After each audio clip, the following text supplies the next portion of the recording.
Today is Monday, November 30th, 2020. Coming up on Roland Martin Unfiltered, the CDC will meet on Tuesday to discuss distribution plans for the eventual coronavirus vaccine. We'll answer some questions that many of you have about that. Also, on tomorrow, the Pennsylvania Supreme Court will hear arguments in the case against Bill Cosby. We'll be joined by his spokesman right here on Roland Martin Unfiltered.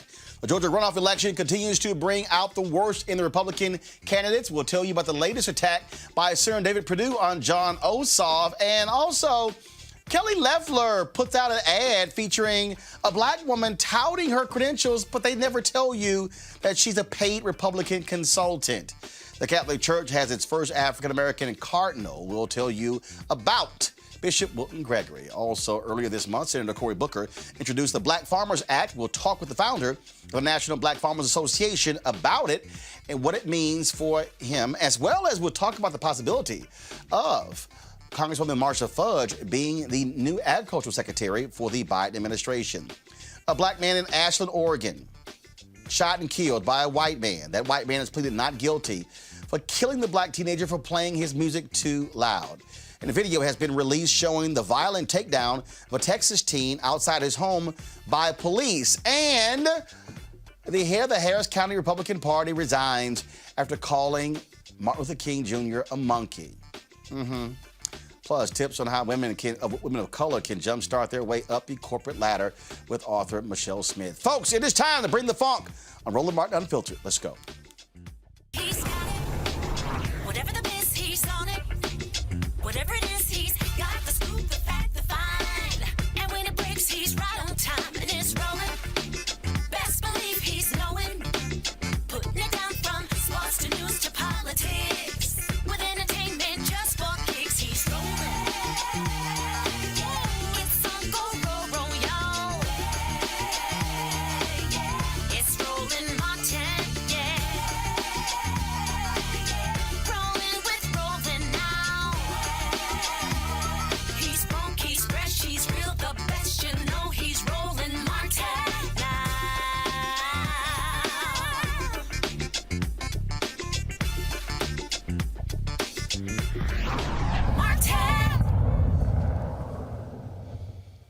President-elect Joe Biden and Vice President-elect Kamala Harris announced an all-female communications team on Sunday. Jen Psaki, a top member of the transition team who served in the Obama-Biden administration as Deputy Press Secretary and later White House Communications Director, was chosen as the White House Press Secretary. Kate Bedingfield, who was Deputy Biden-Harris campaign manager, will be White House Communications Director. Simone Sanders, one of the most prominent faces of the Biden campaign, will be a senior advisor and chief spokeswoman for Vice President Kamala Harris. The team also includes Elizabeth Alexander, a senior advisor to the Biden-Harris campaign, who will be the First Lady Jill Biden's communications director. Ashley Etienne, a sister who was a senior campaign advisor, will be Harris's communications director. Karine Jean-Pierre, a senior advisor to the Biden campaign, she'll be the deputy press secretary. And Pili Tobar, a Biden-Harris campaign director, will be deputy White House communications director. Now, in addition to these announcements, the economic announcements was made today. Janet Yellen was officially named to be the Treasury Secretary. We're going to explain to you some of the other big announcements, and here's what Biden had to say. Okay, all right. I thought we had sound from Joe Biden. But on the economic team, another big pick, Cecilia Rouse, who served, first of all, Cecilia Rouse served in the Obama administration. Cecilia Rouse also, is going to be leading the White House Council of Economic Advisors. That is a huge, huge announcement there. Then also, first of all, the Deputy Secretary of the Treasury Department is also a brother, the number 2 there as well. And so some big announcements there. I want to bring my panel right now, Dr. Avis Jones-DeWeaver, political analyst, Dr. Julianne Malveaux, economist, president emerita, Bennett College, Eugene Craig, CEO, Eugene Craig Organization. Avis, I want to start with you. When you look at the team members, when you look at, again, all-female communications team, when you look at the positions there of Karine, Ashley, Simone, and then, of course, then we go to the economic team. Cecilia Rouse, somebody we know very well. She didn't get much play during the Obama administration. In fact, most of her interviews came on my show. I never understood why they didn't put her out. She's a brilliant sister. She is going to be the head of the White House Council on Economic Advisors. And then, of course, the number 2 official in the Treasury Department, also a brother as well. I'm going to pull up his photo in just a second. And so now we're seeing these announcements and what they mean. Absolutely. So starting with the economics team, very happy to see Cecilia where she is. Not only because, as you mentioned, she is extremely capable, brilliant woman. She's going to bring so many assets to that position. But also, specifically, it's great to have the focus, the person who's leading this economic task force is someone who can understand this issue, not only generally speaking, but also from a race-gendered perspective and really provide an intersectional lens on issues of economics. So I think that's critically important. Talking about the communications team, for example, absolutely historic. First time ever we've had all women. So happy for the sisters who received those appointments. I will say, I have to be honest, I would have liked to have seen a sister press secretary. I'm just going to say that.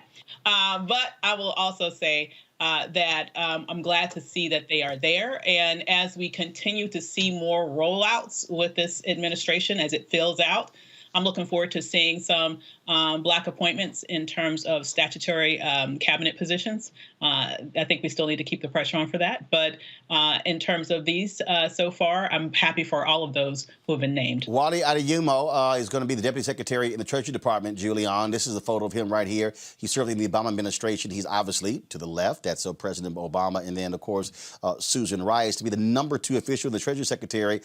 We've never had an African-American, I believe, serve that high of a position in the Treasury Department. Julianne, you're on mute. Julianne, you're on mute. There we go. Technically deficient. Am I unmuted now? Yes. Now we can hear you. Go ahead.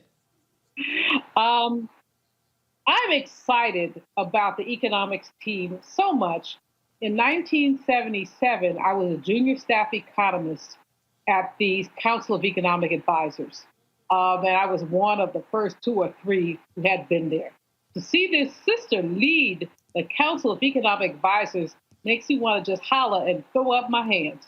It is so amazing because CEA, I remember when I was there, they had a category, they had Negroes and others. And I had to fuss and fight to say, y'all have to just do something about this. And they did. I mean, they were responsive, but the point was that they were seeing the world through our lens. Now we have a sister who's going to see it through our lens. And there's so many other things. I am so excited that President-elect Joe Biden is seeing things through our lens. The communications team, the foreign policy team, this is just really beyond exciting. Now, this is not the be all and end all. There's more that has to be done. But I must tell you, Roland, I must tell you how I can't even put words into it. How excited I am about this and how hopeful I am that the economic lens begins to have what a friend of mine, Dr. Rhonda Sharp, says is a disaggregation. So you don't just look at the big numbers, the macro numbers, but also the micro numbers. Everybody jumping up and down about the stock market being over 30,000. But what does a 30,000 stock market mean when 20,000 people don't have jobs? 20 million, not 20,000. 20 million people don't have jobs. So this is an exciting moment for economics, and it's an exciting moment for me and for other Black women economists who are just looking at this and saying, my. Look, huge news there. And again, Eugene, for the people who think I'm just joking here, again, if y'all go to YouTube, if you pull videos to Cecilia Rouse when she served in the Obama administration, it was very rare that they put her out. Christine Romer, Austin Goolsbee, they got more attention. And in fact, I used to often ask the Obama administration, I said, send me somebody Black talk economics. They sent me a brother who was the assistant secretary in HUD. I was like, wait, seriously? I'm at Congressional Black Caucus Foundation. Ron Kirk, who's a trade representative, he tells me, Roland, you got to meet this bad sister, Cecilia Rouse. He said, she's one of the White House Council of Economic Advisors. I said, which White House? He said, this one. He said, this one. I said, dude, I have been asking them to send me somebody Black to talk about the economy on, then I had Washington Watch on TV1, and also I had Tom Joyner. And I was like, y'all, I said, hold up. She's been there 9 months. He's like, yeah, this was September 2009. Immediately got her on the show. This is some of the video right here. Got her on the show. She was, of course, she also worked at the Woodrow Wilson School. She's the dean there. We had her on Roland Martin Unfiltered back in June, talk about the economy. Again, an absolutely brilliant sister. And I just never understood why the White House, the Obama folks, never sent her out there. But now she's going to be the top dog. So trust me, she'll be getting lots of FaceTime on media talking about this economy. And it's really important, Roland. Hold on, Eugene. I'll come back. Go ahead, Eugene. Yeah, I agree, and I think her time has now come, right? And I think we have to give the team Biden the credit for being intentional about making sure that their Council of Economic Advisors, their press team, reflects America. When you have these all-white press teams or these largely white Council of Economic Advisors. Black America and brown America largely gets out. Black media, gets lost in the shuffle. But when you have, when you're intentional about your personnel being policy, that sets the tone from the outset. And this amazing lady heading up the Council of Economic Advisors, you can probably put short bets that Black America definitely has a seat at the table that probably we did not have before. And just in case people need to understand, Avis, we're also hearing now that four-star retired General Lloyd Austin, y'all, this is him right here on Roland Martin Unfiltered a few months ago. He is one of the top names being considered for the Secretary of Defense under the Biden administration as well. There's also an African-American, and I'm going to pull him up in a second, who is being considered to be the head of the CIA. And so, again, what you're seeing is there's amazing talent out there. It's just unfortunately too often they never got tapped. And so I think this is certainly good news here. It is good news, but I think we need to put the pressure on and keep the pressure on. That. Oh yeah. Oh no. The pressure ain't going nowhere. Yeah, because here's the thing. I mean, okay, I hate to throw cold water on this conversation, but the reality is, if you look at other groups that have not shown up as much for this particular administration and this particular election, we're already seeing representation in the cabinet. right? And so that is not including the number one group that supported the Biden-Harris ticket more than any other. And so I'm glad to see that with all of us. I think they've had Black people represented in almost everything that they have announced thus far. But when the actual announcements come out, we're not there. And I would like to also see us, in addition to traditional, and when I say traditional, I mean constitutional cabinet position representation. In addition to that, I would love to see us in more senior level staff positions in the executive branch. So, it would have been great to have the chief of staff, at least of the vice president's office, be a Black woman.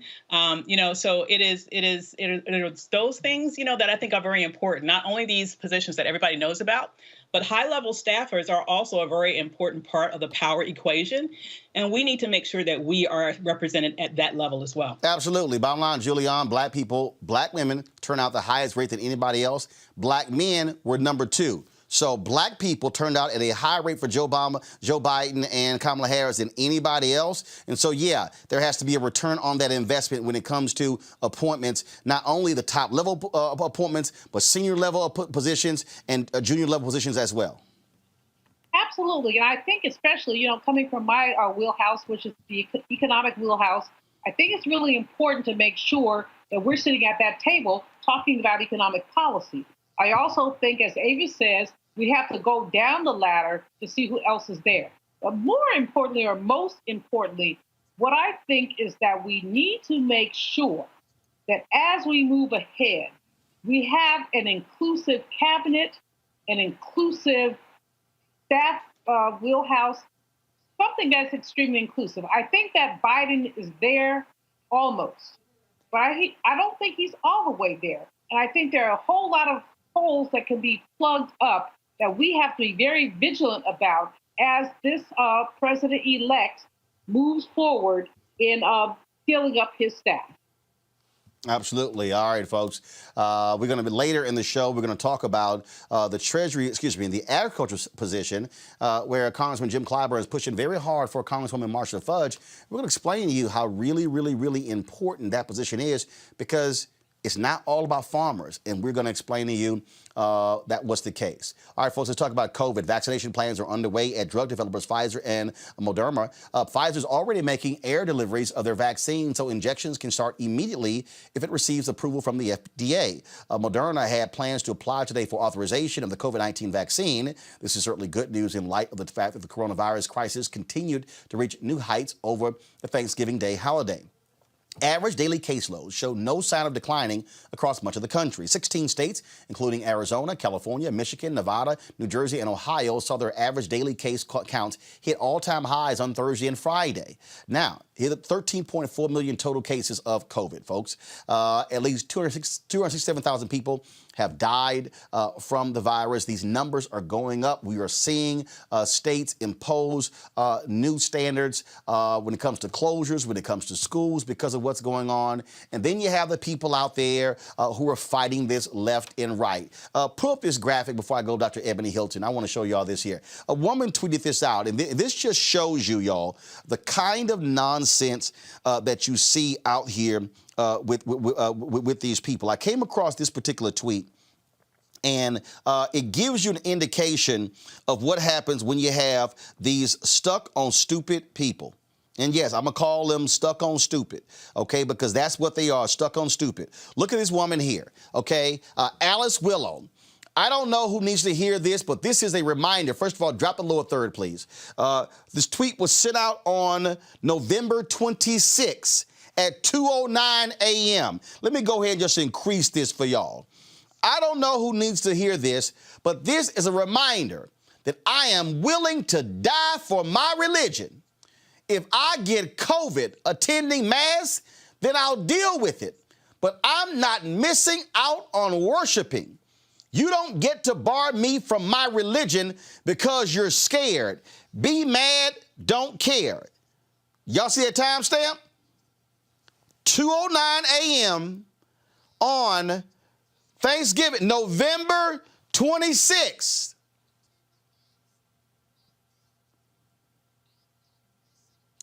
Two days later, I don't know how to say this casually, but I tested positive for COVID. I'd really, really appreciate some prayers for my husband and I. He has a pre-existing condition, and I'm really worried about him. Dr. Ebony Hilton is the Associate Professor of Anesthesiology and Critical Care Medicine at the University of Virginia. Ebony, take it away. I mean, you couldn't cut to me and let me have a moment of silence with that. I mean, honestly, with these people, she said in the beginning, leave me alone, let me be. She was willing to die for it. And what we know is that people are dying from COVID-19. In fact, last month alone, 35,900 Americans died from COVID-19. And what we know is if we're looking at modeling, by mid-January, 20,000 Americans will be dying every week. And if she wants to be in that number, we can continue to do the same game over and over again. COVID-19 has not changed. It's transmitted the same exact way. Our precautions are going to be the same exact thing. And it's very simple. So I don't understand why people are treating it as if it's oppressive for you to simply wear a mask, but it's not oppression. So we need to choose something different, a different struggle, because this is not the one. So check this out. Ice-T posted this on social media. Same thing. Go to my iPad, please. My father-in-law, Coco's dad, was a serious no-masker. COVID hit him. Pneumonia in both lungs. 40 days in ICU, close to death. Now he's on oxygen indefinitely. Oh, he's a believer now. Hashtag COVID is not a game.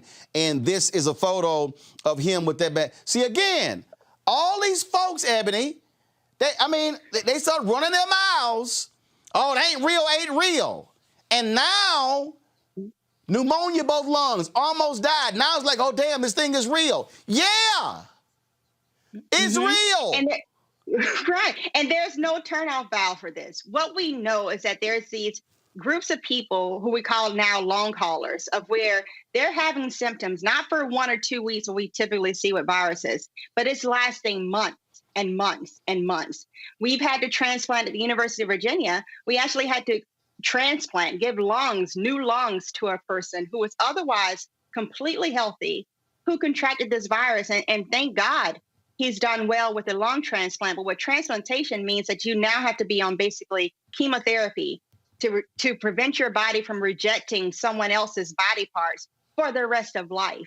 And what we're trying to prevent is anyone else having to go through that same life story, when it can be simply that you just simply wear a mask, wash your hands, stay in your house, and avoid large crowds. That's really not complicated. So I don't know why the struggle is there for people. And again, look, the reality is, the business that we are in, being in media. I'm going to be traveling to Georgia later this week. We're going to be covering the Georgia Senate race.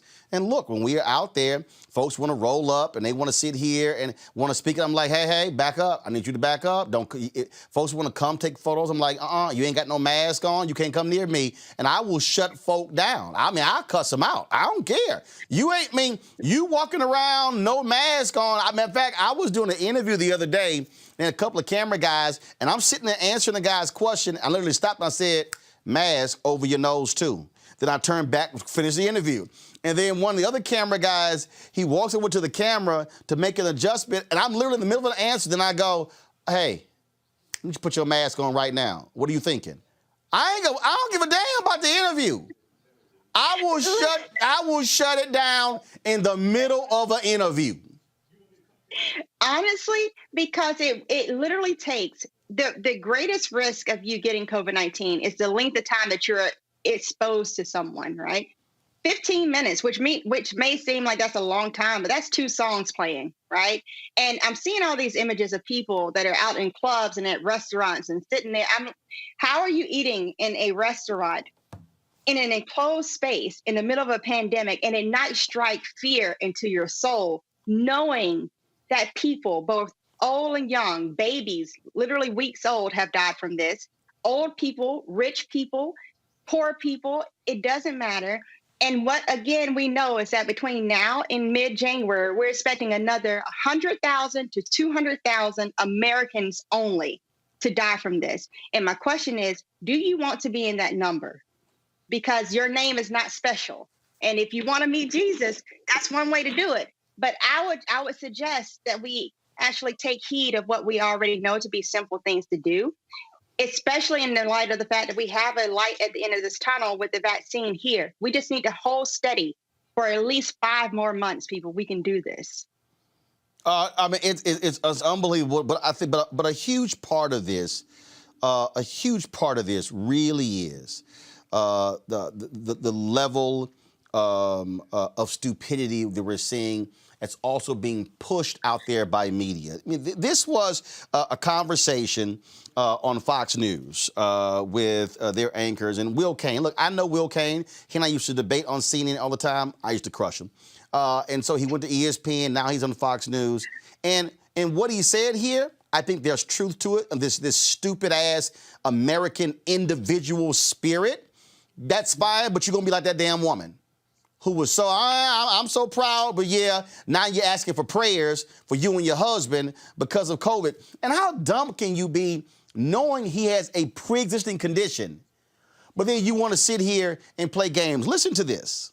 Said one thing over the weekend that I thought was kind of troubling, but probably realistic. And she said, if you traveled or if you were with family outside of your normal bubble, just assume that you've got the coronavirus. And she suggested that people get a test within a week if they were out and about and traveled this week. And if you're in your house around your family members, you should probably wear a mask so you don't infect your family. Yeah, if you traveled, then you have to play by the rules, and we hope that everyone does, just to stay safe so that we don't infect other people. That's great news about the vaccine. They're bringing it in on those airplanes so that it's ready to go as soon as the FDA does approve this. Dr. Jeanette Neshwat, she was talking about the vaccines earlier on Fox and Friends First. Watch this. We don't want to rush this vaccine. So once they meet on December 10th, the earliest that these vaccines will be shipped out would be the very next day. So that's what we're hoping for. So far in the trials and the studies that we've had, which included thousands of volunteers who have already received the vaccine, there has been no severe life-threatening allergic reactions or adverse reactions. So that is very reassuring. And I do believe by, the last 2 weeks of December, we're going to be getting these vaccines, and it's ultimately going to save lives. So I'm super excited about that. The New York Post is reporting that in the UK, they just got 2 million more doses of the vaccine, and they're rolling it out in just a few days, Will. I think this point can be underlined, highlighted, repeated over and over. It is absolutely stunning how quickly this vaccine made its way to market, to distribution. Operation Warp Speed, an absolute success. That should be repeated over and over. A process that normally takes years has been accelerated to take place within a couple of months. I will say this, Steve, I'm not ready to start wearing a mask around my family. I might be like a lot of Americans. Right. I'm going to hold on to a little bit of this, I don't know what we'll call it, individual spirit, but I'm not going to be putting on a mask around my family. I'm just reporting what the experts are saying. No. Because, Will, think about this. You go out and you're at grandma's house, and then you come home, and Dr. Burke said, if you have in your unit people who are over 65, you got to protect them. So you would hate to have, somebody my age give it to somebody a little older or vice versa. Individual spirit? I mean, how stupid? I'm sorry, Will, that's stupid. Like, you're really stupid. I'm not trying to wear a mask with my family.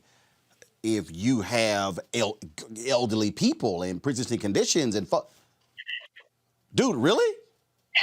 But here's the deal. He's sitting there saying that, practicing social distancing at Fox News. There is an individual spirit, especially when you have a ventilator, because we have one breathing tube that we typically place inside of your mouth down into your little throat here, and you can have your own individual ventilator. That's the only thing individual about this entire pandemic. Everything is interrelated to how other people are taking precautions and whether or not this thing is going to be mitigated and preventing the spread. But what we have to even think about too, Fox News always tells half of a story. Because when we're talking about the vaccine, yes, it's going to be available to roll out within 24 hours after it's approved, right, for this emergency use. But there's only so many doses that they have. For instance, Pfizer will only have enough for about 20 million people to be vaccinated in December. Moderna, hopefully they'll be close behind there. That's another 10 million people. Well, if you look in totality, if you look at the first people to get vaccinated, there's about 20 million healthcare workers. So check off Pfizer's doses. Those are all gone. If you look at how many people we have in the elderly population, that's another 50 million people of elderly population of 65 and older. If you look at people who have pre-existing conditions, that's another 100 million Americans alone. And these vaccines, America, we have to stop thinking that these vaccines are only for us. This is a global pandemic. And so when the vaccines are being made, we cannot be the only persons in line to get them. It has to go across this globe. And so there are going to be many people that are waiting to be vaccinated, which means that the mask wearing will not stop for at least another 5 to 6 months. And even after that, I guarantee we're going to still see this mask wearing being of an issue. Oh, I agree. I absolutely agree. And I just think I don't understand why people don't quite understand this here. It is not anything to play around with. Last question for you. These various decisions being made by these governors. People are angry at Governor Gavin Newsom. And let's be clear, he's screwing up by going to a damn party and saying one thing, doing another. We saw Denver Mayor Michael Hancock tell people stay at home for Thanksgiving. Then he goes on a plane and goes to Mississippi. You might want to sit here and follow your own advice, folks. I'm just saying. Just saying. I mean, it's incredible, especially if you're looking at Los Angeles right now. One in every, I think, 140 people in Los Angeles. Those are my dogs going crazy. But one in every 100. We're used to your dogs going crazy, so we're used to it. Right. I'm trying to. I done threw everything on this floor. I'm not even gonna lie. It looks a hot mess right now. Trying to get him to chew on anything. But in Los Angeles, one in every 140 people are infected with COVID. If we're looking at North Dakota, South Dakota, Illinois, one in every 1,000 people that are living in those 3 states has died from COVID-19. And we haven't even hit December. Honestly, if we're looking at how many people have been traveling here of the last 4 days, 3.4 million Americans traveled for Thanksgiving. What do we think that's going to do when you're seeing this air traffic and the spreading of this virus literally from coast to coast? We are not ready for what we're going to see in December. We're not ready for what we're going to see in January and the absolute crippling that happens with the healthcare system. And that's not being an alarmist. That is literally being a realist, that we've allowed our egos and our want for one day to compromise the lives of hundreds of thousands of Americans and infecting millions of people like Ice-T's father-in-law that will be disabled from here on out. And that's just a consequence of our actions that we're going to have to live with if we can get to see 2021 together. So. All right, Dr. Ebony Hilton, always a pleasure to have you on the show. Yeah. And now you can get your dogs under control. Right. Thank y'all. All right. Good. Y'all have a good one. I appreciate it. Thanks a bunch. Bottom line here, Avis, these people are stupid. I mean, I'm serious. And look, and there are some black people out there who are thinking the same thing. And there's, I ain't trying to put a mask on. Look, here's the deal. If you say, I'm cool with dying, go right ahead. Go right ahead. But don't sit there and talk all this trash and turn around, can y'all please say prayers for me and my husband? Because we got to, no. Yes, because you wanted that smoke 2 days ago, now your ass got it. Well, you know, be careful what you wish for. You know, people talk big and bold when it doesn't come close to home. And then all of a sudden, when it comes close to home, they're all hemming and hawing and helping. Just, thank you, Jesus, please help me. That sort of thing comes out. And it's so ridiculous. But this is, once again, an example of the damage that has happened that did not have to happen because of the lack of leadership. And I would say it's even worse than a lack of leadership. It is a very damaging and dangerous leadership that we've had from the start of this pandemic all the way up through today. Because look at what's happening right now when we're at a point where we're losing well over 1,000 people a day dying. Here we are, we still have a president who hasn't even mentioned this crisis at all. In months, he hasn't gone to a meeting with the COVID task force in months. He's sitting here every day throwing another temper tantrum where he's lying about the election, and he doesn't care that well over 250,000 Americans are dead. And so it's this type of ridiculous complete disregard for human life, as well as politicizing the wearing of masks that not only puts idiots like that in danger, because those people don't live their lives in isolation. When they go out and mingle among the rest of us, they're putting our lives in danger as well. He's playing. Go ahead, He's playing Julian. golf, playing games. He's playing golf. He's playing games. He is not playing for the American people. He never has been. Not from the time he was sworn in. But what's ridiculous about this, two things. Number one, it ain't that deep to wear a mask. Put the thing over your nose, over your mouth, and protect yourself and other people from yourself. All the studies have shown it works. But number two, this has simply ignored the science. He has simply and consistently ignored the science, and ignoring the science, he's put all of us in jeopardy. This is nonsense, but we know it's nonsense. And the challenge, the biggest challenge, is that Republicans who know better, they know better, will not call him on his BS. They will allow him to spew nonsense. They will allow him to ignore this pandemic that is now killing, 2,000 people a day? And he doesn't care because he is sitting in this warped space that he created for himself, number one. And number two, because he is lying, simply lying. There are other words, prevarication, for blah, blah, blah. He is a liar, and his lies have hurt the American people. Eugene, bottom line is the easiest way to stop the nonsense, to have businesses reopen, is for folks to take precautions. I mean, it's really not that hard, but the more they choose not to, it makes it worse. I agree 100% with you. I mean, look, the only thing that will literally stop the spread is a mask. Like, literally just wear a mask. Wear it properly, wear it often, wear it whenever you go out. All my Clubhouse buddies like, come to Atlanta. And I'm like, no, because y'all won't wear masks.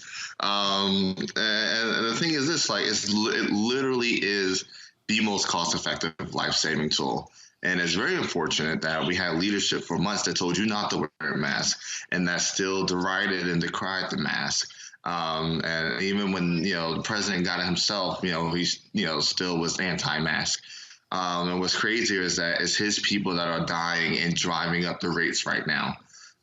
So look, people, wear a mask, social distance, save the lives of your friends and family. Absolutely. All right, folks, let's go to our next story.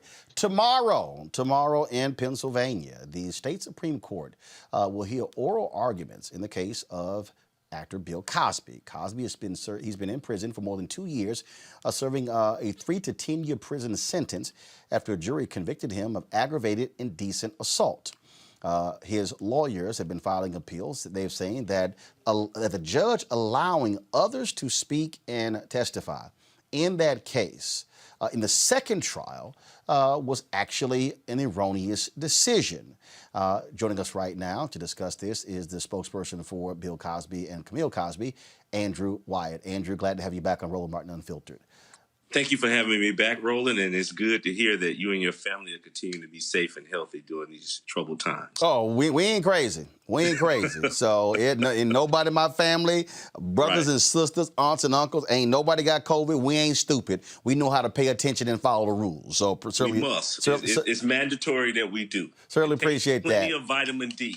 I got you. So let's talk about tomorrow. So the attorneys have been filing the various appeals. The Supreme Court accepted this appeal. What is the basis of the appeal for Cosby's attorneys? Well, the basis of it is that Mr. Cosby had immunity, that he should have never been convicted. He should have never been brought to trial. So one of our strong key points that we're going to make in oral arguments, our attorney Jennifer Bunjean tomorrow, is that Mr. Cosby had immunity and his conviction should be vacated. He was given a deal by the former district attorney, as you know, Bruce Castor, who sent out a press release stating that he was not going to file charges against Mr. Cosby because Ms. Kunstin failed to prove that anything happened. She gave 5 inconsistent statements to 5 different law enforcement agencies. So that's one of the issues. The other issue is also the 404B witnesses. I think that this case got a lot of attention because of Bill Cosby and this murky law surrounding 404B. When should a jury hear about a person's past?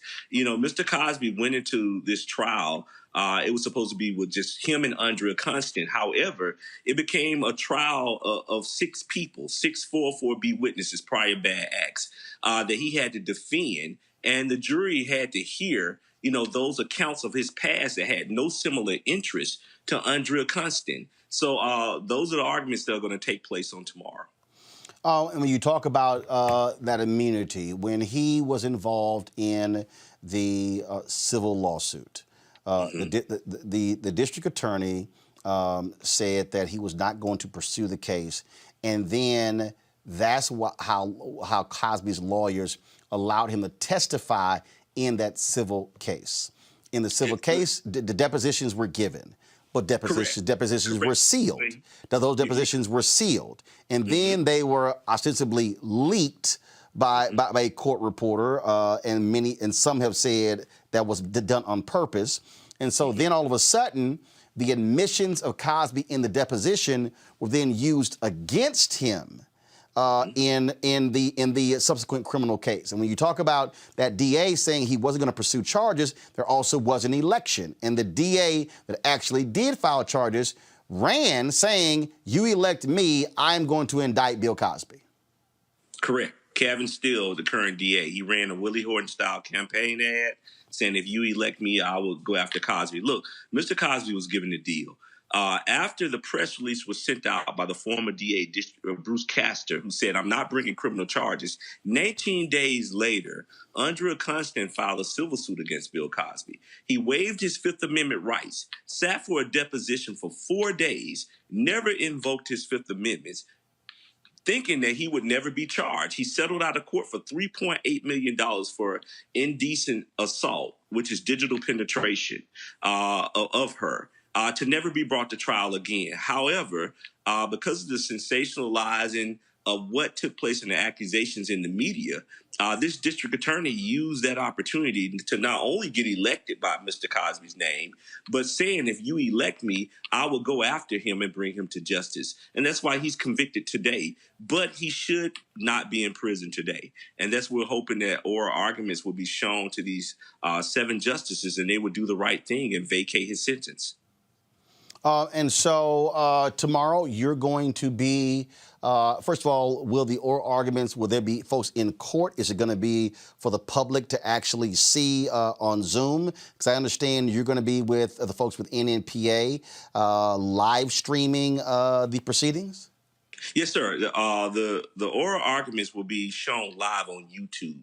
So all media and all public will be able to watch. Our attorneys will be doing it virtually because of COVID. No one will be allowed in a courtroom. So you can go to www.youtube.com/C/Supreme CT of PA official. And that would take you directly to oral arguments that would take place at 9:30 a.m. Eastern Standard Time. There are 3 oral arguments on the docket. We're up first, and we're assuming and guessing that this thing will last probably for about an hour. But we're just asking for people to tune in, the public, so they could hear the facts and the truth that they didn't get to hear from the media accounts, mainstream media, during the trial. All right, then. Andrew Wyatt, we surely appreciate it, man. Thank you so very much. Thank you so much, Roland, for having me. All right, folks, got to go to a break. We come back. We're going to talk about the Georgia Senate race. Senator David Perdue, why is he attacking John Ossoff for visiting a black-owned restaurant? And Kelly Loeffler puts out an ad featuring a black woman. They don't tell you, though, that she's actually a paid Republican consultant. All of that next on Roland Martin Unfiltered. You cannot fulfill your life if you're not willing to engage in the tactics and strategies that makes your own life grow and helps you to build the community in which you want to live. Voting is a singular method for a people locally and regionally to govern themselves. It's so important to have Senator Loeffler in the Senate, especially right now. What we need more than ever is a business mind. We need someone who understands how to not only write paychecks and sign paychecks, but what it feels like waiting on that paycheck. Kelly Loeffler, a fearless advocate for school choice, growing opportunities for minority businesses, and a comprehensive health care plan for all Georgians. This is the fight for the soul of the country.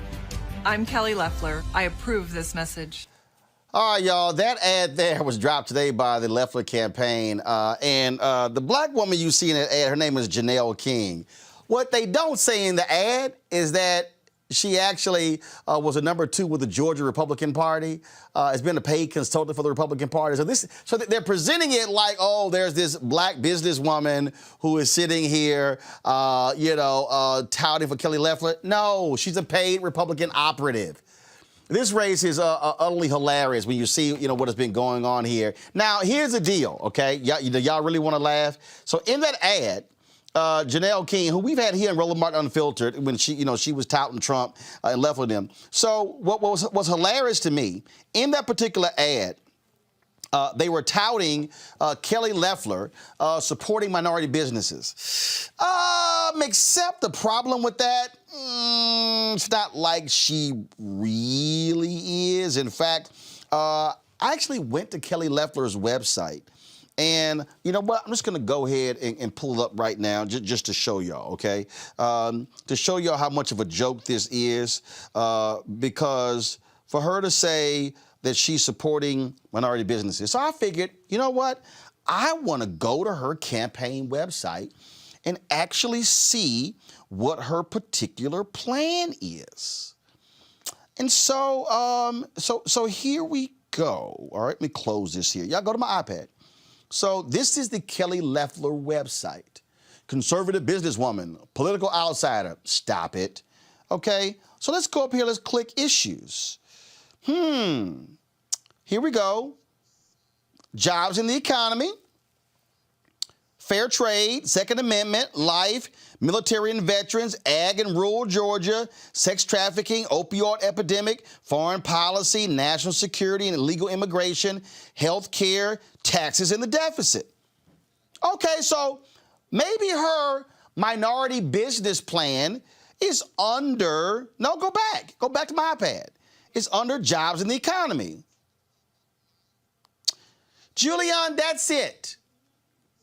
Her plan, this is her plan. It's a paragraph. That's it. I guess that's her minority business plan. There's jobs in the economy and she does nothing, but that's race specific. It lets you know that she does not know who she's trying to represent. Her attacks on Reverend Warnock, additionally, let us know that she does not know who she's trying to represent. This woman is a caricature of a businesswoman. She is a Barbie doll who married a rich man. And okay, I'm trying to be politically correct and clean.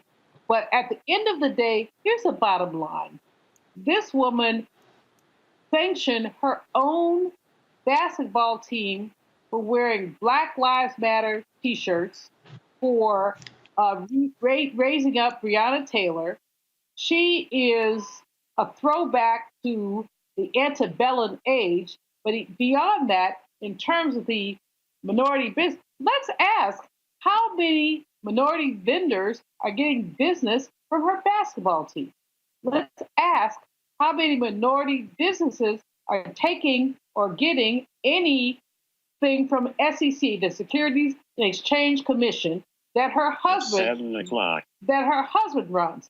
We have this woman who is playing games and doing a winky dink with us, and to even indulge her in rationality plays a game on all of us. This is, it's laughable, Eugene. It's laughable. because in the ad, Janelle says, oh, she knows what it's like to wait on a check. No, she don't. Her husband heads the company that owns the New York Stock Exchange. The woman has put $50 million of her own money into the campaign. She's co-owner of the WNBA team. Yeah. She's the richest She's the richest person in the Senate. Sit your ass down. She ain't waiting on no damn check. And it's laughable for her to call herself a political outsider when there is no more of an insider's game than getting an appointment to the U.S. Senate. Political outsiders don't get appointed to U.S. Senate seats. Eugene, pay for that. Eugene, it's nonsense. It is nonsense. It is nonsense. And Janelle knows it's nonsense. You know, I on a regular basis laugh with Rob Patillo about like how his comment section is for people that know. And like how more recently, like folk like Janelle have disappeared from the comment section as we get further and further from the election. I mean, it's beyond bananas. But you know, Kelly Loeffler is no friend of Black America, no friend of Black business. And put it this way: if she was, you know, she'd be fighting tooth and nail right now to get the HEROES Act passed to save Black business. Right, and she's not, and they're not doing that. And again, you see the kind of madness going this campaign. First of all, folks, this is a new ad debuted by the Warnock campaign. Check this out. Love your neighbor as yourself. It's a value we all try to live by, but in Washington, it's been forgotten. It's clear our politics are broken, overcome by a selfishness that rewards money and power, leaving far too many of us out of the conversation. I'm Raphael Warnock, and I see you. I see too many communities left behind, too many hardworking people ignored. I'm running for Senate to be your voice. That's why I approve this message. Avis, is this, I mean, obviously, you look at Warnock's ads. Loeffler is attack, attack, attack, attack. You look at Warnock's ads, far more positive, far more hopeful, talk about him growing up in public housing. And, you know, some people say they think it's too soft. They think he needs to be going after her a lot harder. They're going to have their debate taking place this weekend on Saturday. Just your thoughts about that. To see him go a little harder. Every commercial does not need to be quote unquote negative, but let's just be real. If negative commercials didn't work, people wouldn't run negative commercials. I mean, and she has so much. I mean, golly, she's the gift that keeps on giving. I mean, she can, claim that she's not a political insider, but she sure knows a thing or two about insider trading, doesn't she? I mean, this woman, it is so much. The ground is so fertile. With drawing the contrasts that need to be drawn between what she says and who she is. And being able, you can't just let this ad that's playing right now just stand without coming back and letting people know about facts. Not everybody is as, obsessed with politics as some of us on this show are, for example. This is not the center, especially with so much going on right now where people are just trying to keep a job, keep a roof over their head, and not die. And so you have to make it easier for people to be able to draw contrasts and at a minimum push back on outright lies that are being targeted to them, such as that lie that you just showed in terms of that previous commercial by Keffler. This is going to be obviously a pretty interesting race here over the weekend. John Ossoff visited a Black-owned restaurant, and it was a Black-owned vegan restaurant called Slutty Vegan in Atlanta during a tour to support small businesses. Well, Georgia Senator David Perdue was his campaign that they didn't like that. They decided to mock the senator's opponent for eating a vegan burger. Team Purdue tweeted, Ossoff can have the plant burger. We'll take, guys, you have the tweet. Please pull it up. Thank you very much. Ossoff can have the plant burger. We'll take the All-Star Special. Pick your side, Georgia. First of all, I don't know why we don't have the tweet. It's in the script. I don't understand that. But, Julian, it makes no sense to me. You're attacking him for supporting a small business because it's a plant-based burger. Supporting a small Black-owned business, which makes no sense at all. But none of this makes any sense. The fact is that these folks don't have anything on Ossoff and Warnock. So they're pulling out threads. And it's really annoying to see the way they're playing games, but they're going to play games. And here's the deal. They play games, we play real. They go low, we go high. How can you attack the slutty vegan? I've been there a couple times. It's vegan food. I ain't that into it, but it's pretty good. But it's a Black-owned business. What is wrong with that? Right, and again, Perdue, you are attacking a business owner. So by you're attacking him, the dude is supporting a small business.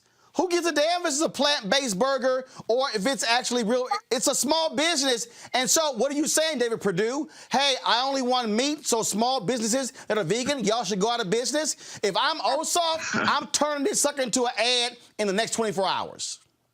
All that shit he had on all that stuff he had on his plate made him start to oink. Seriously. That was more bacon than the law allowed. But that's not the point. The point is that slutty vegan is owned by a sister, a Black woman who has been building this business up. And this is what we have to lift up. And how dare he? How dare he attack Ossoff for going there? If he wants to attack Ossoff, attack him for something else. But the fact is that he and that Kelly, baby Barbie, essentially don't have anything to say. They got 45 coming down there. But what they really have are problems. And that's what we have to deal with. They have problems. I interviewed Jamie Harrison today. He's got this new PAC called Dirty Road PAC. He's sending money down to Georgia. He's encouraging people to deal with Georgia. And we have to take Georgia. And if all they can do is talk about a restaurant, they ain't got nothing to say. Yeah, in fact, this was actually the response, Eugene, of the Ossoff campaign to the attack by David Perdue on that restaurant. Listen. Mom's Kitchen in Preston, Georgia. It's a family business. I enjoy making people happy, giving them a good meal. But since COVID, we had to close our main dining room. We lost all of that business. And we used to do a lot of caterings. We can't do any of that anymore. David Perdue knew what was about to happen. He was getting classified briefings about the pandemic. But instead of him being concerned about us, he off selling stock. We had no idea we'd have to close our businesses off. We'd lose caterings and so many people died. And then when we needed help the most, he fought against the stimulus checks and to cut unemployment insurance. Perdue needs to come out and Ossoff in. Early voting starts December 14th. You got to make a plan to vote. I'm John Ossoff, and I approve this message. Well, Eugene, that's how you hit back. That is exactly how you hit back. Look, I really don't understand these Republican campaigns that decide that they want to attack Black business, attack Black people, attack people that support Black people. It never ends well. Literally never ends well. Anybody that's had Slutty Vegan knows that it's amazing. I had it at one music festival last year in Atlanta. It's amazing, amazing.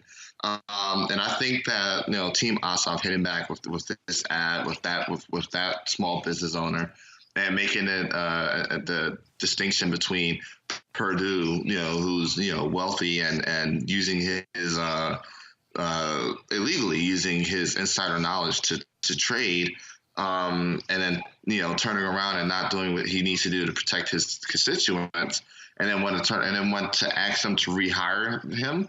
No, it's a no for me. And speaking of how the Republican Party operates, out of Texas, Keith Nielsen, the Harris County GOP chair, has resigned after spending 4 months on the job. Of course, he resigned after becoming engulfed in controversy that took place before becoming the chair. He filled the position in March, but as he was preparing to take office over the summer, he faced condemnation for posting a Facebook graphic juxtaposing a Martin Luther King quote with a banana.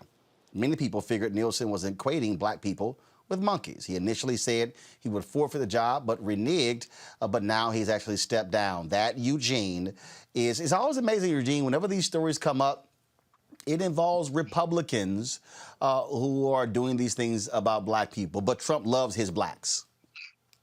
It's crazy. It's beyond bananas, right? And you would think that like there would be some no beyond bananas, no pun intended. No pun intended. Oh yeah, no pun intended. Sorry, but it's beyond crazy. You would think there would be some level of sensitivity, especially being that the Texas GOP just elected Alan West as their chair. I mean, look, you know, he has his own crazy going on, but you know, you would think that there'd be some level of sensitivity. Oh, hey, we have a black chair. Maybe we shouldn't say these racist things so publicly. And then, you know, of course, Republicans love to lay claim to the man on Martin Luther King, right? You know, we're going to bring out Be the King out here for something one day, right? And so you would think that with those two, you know, drivers always present, that, you know, this shouldn't be an issue. Like, it shouldn't be something that you would find funny or find comical or find levity in. But, you know, there's some people whose racism, you know, just can't be hidden by anything. Well, if your fallback is racism, it kind of speaks to exactly who you are as a party. All right, folks. Real quick before I go to a break, that is the Pope Francis appointed 18 new cardinals. One of them being 72-year-old Archbishop Wilton Gregory. Gregory becomes the Catholic Church's first African American cardinal. Took place over the weekend. Gregory, who has served as the Archbishop of the Archdiocese of Washington, D.C. since 2019, was one of 13 men to be elevated to the College of Cardinals during a ceremony that took place on Saturday in Rome. He is now considered to be the highest-ranking African-American Catholic in U.S. history. Gregory told news media, "It's been a time to thank God for this unique moment in my life and in the life of the church in the United States. I hope it's a sign to the African-American community that the Catholic Church has a great reverence, respect, and esteem for the people, for my people of color." Coming up next, Senator Cory Booker presents a bill to assist black farmers. We'll also talk with John Boyd, who heads the Black Farmers Group, about Congresswoman Marsha Fudge potentially becoming the next agriculture commissioner and why that position means more than just farming. That is next on Roland Martin Unfiltered.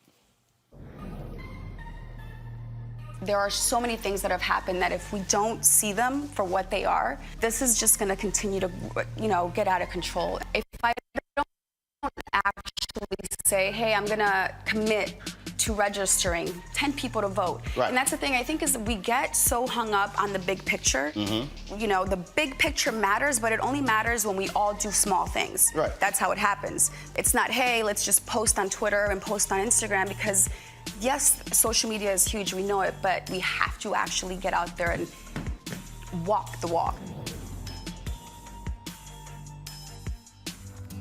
We told them the smear ads were coming, and that's exactly what happened. You would think that Kelly Loeffler might have something good to say about herself if she really wants to represent Georgia. Instead, she's trying to scare people by taking things I've said out of context from over 25 years of being a pastor. But I think Georgians will see her ads for what they are. Don't you? I'm Raphael Warnock, and we approve this message. I'm John Ossoff, and the path to recovery is clear. First, we listen to medical experts to control this virus. Then we shore up our economy with stronger support for small businesses and tax relief for working families. And it's time for a historic infrastructure plan to get people back to work and invest in our future. We need leaders who bring us together to get this done. And that's why I approve this message. And because of us, we have strengthened the democracy. We're the real patriots. We have stood with our country. We've fought for our country. We've had people who have gone to war, who returned home with no housing, no jobs, but lynched in uniforms? Absolutely. But they stayed and they fought and they protested. And the civil rights movement taught us how to protest, how to stick with it, and whether it's the civil rights movement or organized labor who protest today, often they are rallying, they're marching, and they're fighting, and they're up against some of the biggest corporations in America, about, decent pay and decent benefits. It is because of protests that we've been able to make America better. We're the patriots who say we believe in this country and we believe that it can be about justice and equality for everybody.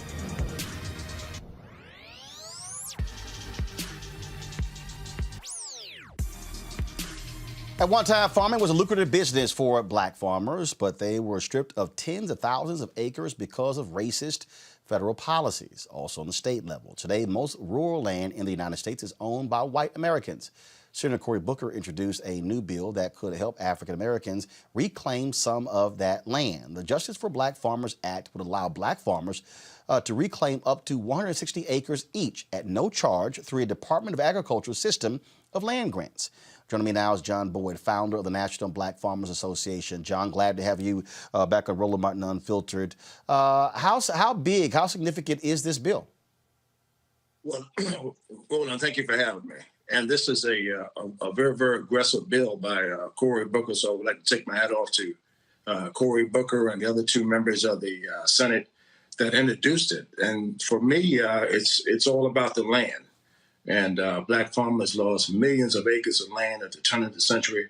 We owned almost 20 million acres of land. We're down to somewhere about 3.5 million acres of land. So this bill, if it's can get enough muster to make it through the House and the Senate, will bring about a much needed change to address the land loss issue. So that's the biggest part of the bill, and hopefully we can get a companion bill introduced in the House in the coming weeks. And if we can win this Georgia seat that you guys are talking about, the bill stands a good chance of moving forward. And give our audience an understanding of how federal policies discriminated against black farmers. Oh, absolutely. The federal government supposed to be the hand up to help farmers in the country has been the very same hand that was dealt to us that been a detriment to black people and black farmers in this country. Discrimination, widespread discrimination. We filed 2 lawsuits and won 2 lawsuits against the United States Department of Agriculture for discrimination. In 1999, 20,000 black farmers received the $1 billion, and 83,000 black farmers came after the filing deadline. Roland, thank you for having me on your show to really introduce that story to black farmers in the year 2009 and 2010. That bill allowed for an additional $1 billion that was signed into law by President Barack Obama on December 8th, 2010 for an additional $1 billion. But the discrimination, even that I faced as a black farmer, with the county official spat on me, tore my application up, threw it in the trash can. I was called the N-word by the highest official at the United States Department of Agriculture, Gus Schumacher, the N-word. These are things that have happened in our lifetime where black farmers were denied applications. And it's just a systematic pattern of discrimination, widespread discrimination. And we called it the last plantation, and rightfully so. When did those things take place? This happened, for me, it began in the 80s when I first was introduced to the United States Department of Agriculture. And I bought a farm from another elderly black farmer by the name of Russell Sally, my first farm in 1984. And he was already experiencing discrimination with the then called Farm Service Agents, Farmers Home Administration. And I said, well, where do you get money from? He said, well, you're supposed to be getting it from Farmers Home Administration. He said, but those racist people won't lend you any money. And then when I began to attempt to get money for 9 years in a row, was denied a farm operating loan. And for the people who are listening, farmers can't survive without farm operating capital every year to plant and harvest on time. We get 2 paychecks a year in the spring of the year. And right now I'm harvesting soybeans as we speak.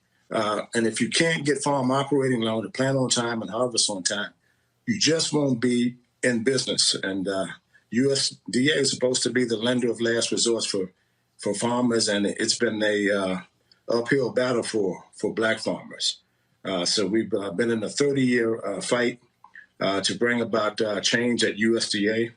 And we were heading in the right direction with the Obama years. And we took a 360 with the Trump administration that doesn't even have an assistant secretary for civil rights. Nobody has filled the position since he became president. Wow. A lobby for in the Farm Bill.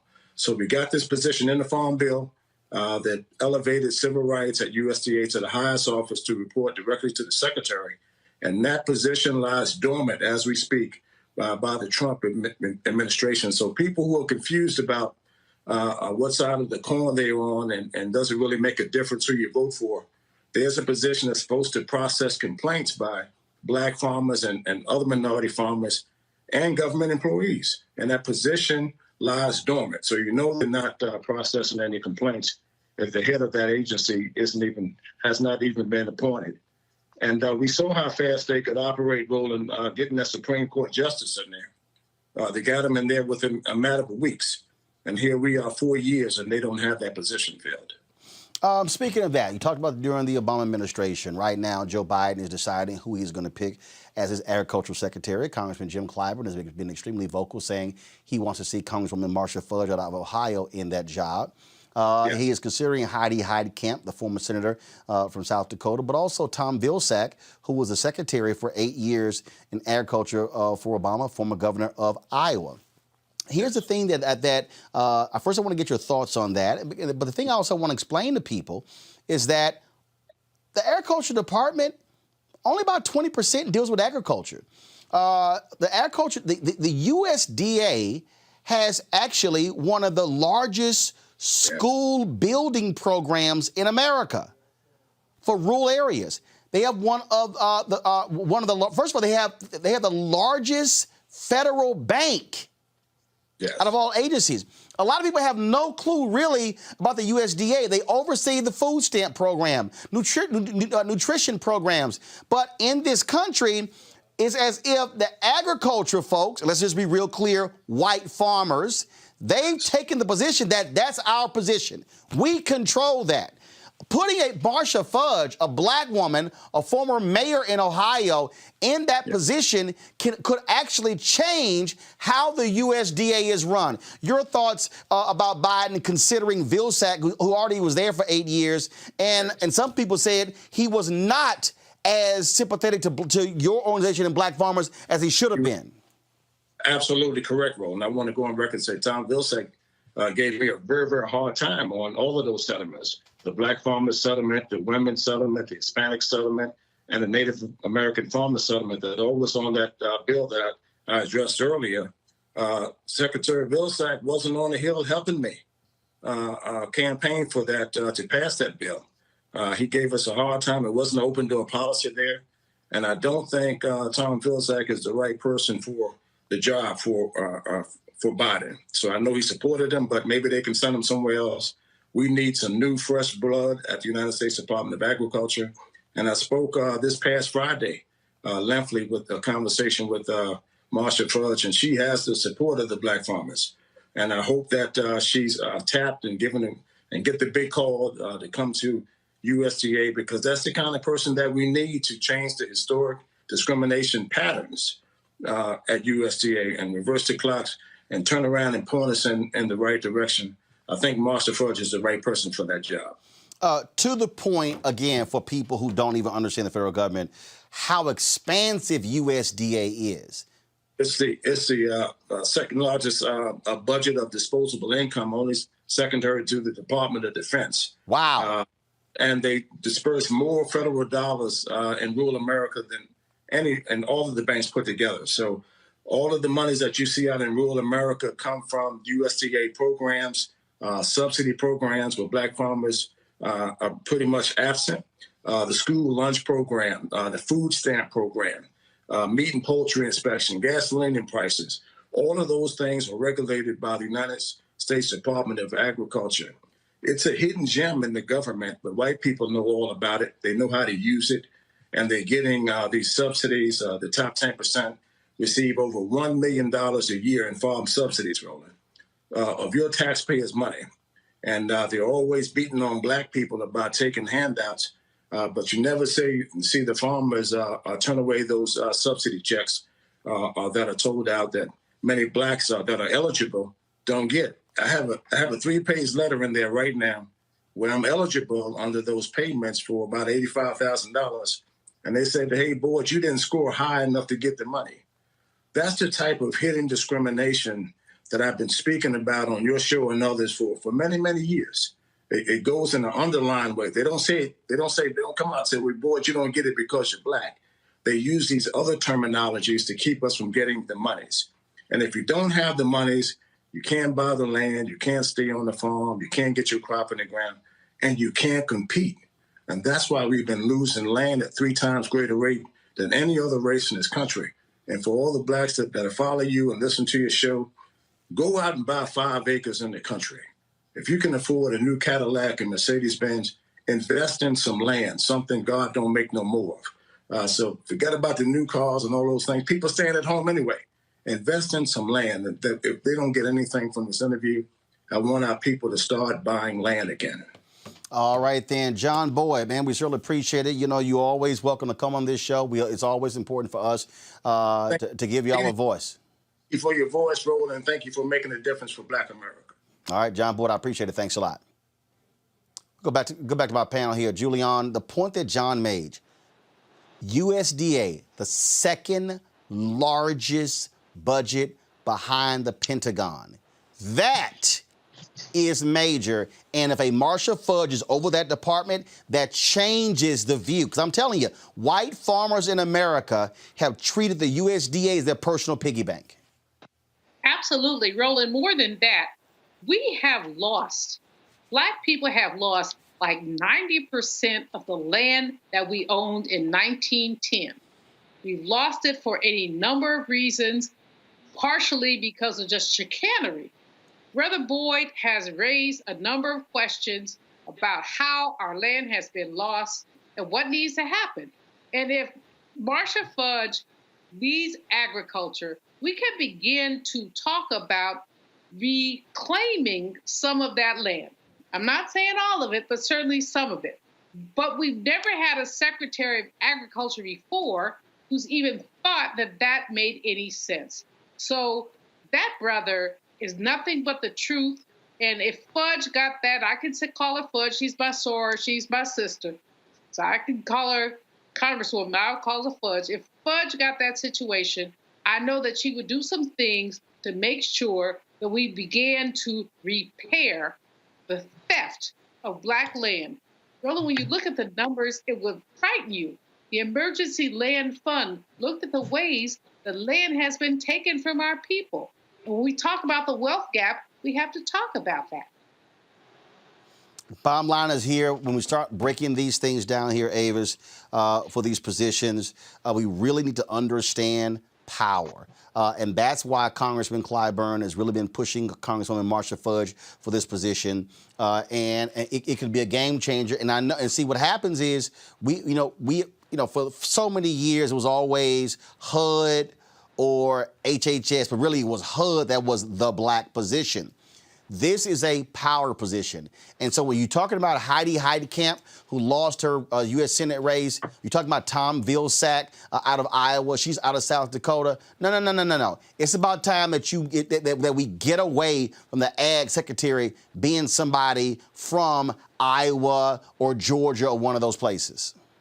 Completely agree. And, one of the most important points that was raised in their interview was the high level of discretionary funds that exists at the Department of Agriculture. That's huge because as it relates to most funding mechanisms in the federal government, it is a very strict sort of application, grant writing, vetting, like all these strings are tied to it.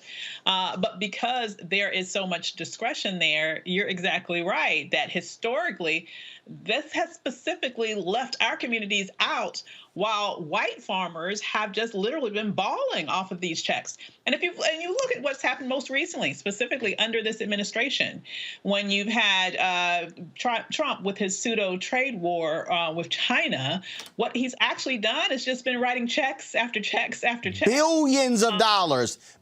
His trade war has increased the trade deficit. It has caused soybean farmers and dairy farmers to file for bankruptcy, and he has just been giving billions. Here y'all go, billions of dollars to them because of his dumbass trade war. Absolutely. That gives a completely new definition to welfare queen, right? Dumbass trade war. This man. But the thing is, hold on one second, Eugene, the problem here is that, to John's point, Republicans don't want to see farm subsidies as welfare. No, that's welfare. Absolutely. It's welfare in its worst form. Because more times than not, it's corporate welfare, which means it's corporatism. It's assistance that the average farmer probably won't even have access to, if we're being frank and honest about it. But these huge, corporate conglomerates can go knocking on the door and just get whatever they need. And it's sad to a degree. It's sad because, Trump didn't have to launch those trade wars. Trying to satisfy his ego. And then, the American taxpayers shouldn't have to foot the bill for Trump's trade wars.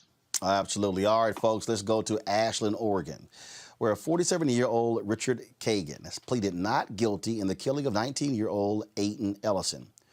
On November 23rd, around 4 a.m., Keegan and Ellison were both staying at the Statford Inn when Keegan confronted the teen for playing his music too loud in the hotel's parking lot. At some point, Keegan then opened fire and shot Ellison in the chest, killing him at the scene. Keegan has been charged with first-degree manslaughter, second-degree murder, unlawful possession of a weapon, and reckless endangerment. Folks, not only that story, check this one out. In Schertz, Texas, where officials have released video showing officers violently arresting a teen in front of his parents' home. According to the officers, on November 2nd, 18-year-old Zaki Rayford ran a red light and failed to pull over. He drove a mile to his parents' house, got out of the car with his hands up. He ran towards the house and started crying out for his dad as cops violently beat him. Rayford's parents said their son drove to their house instead of immediately pulling over because he wanted to get to a safe place. Take a look at the video captured from Rayford's parents' doorbell security camera.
You better relax, you're gonna get it next. I promise you will.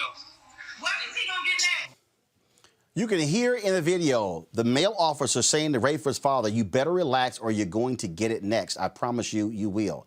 That officer and the other 2 responding officers have been taken off patrol and have been reassigned pending an internal affairs investigation into the arrest. The night of the arrest, Rayford was charged with a felony of evading in a motor vehicle, resisting arrest, and possession of marijuana.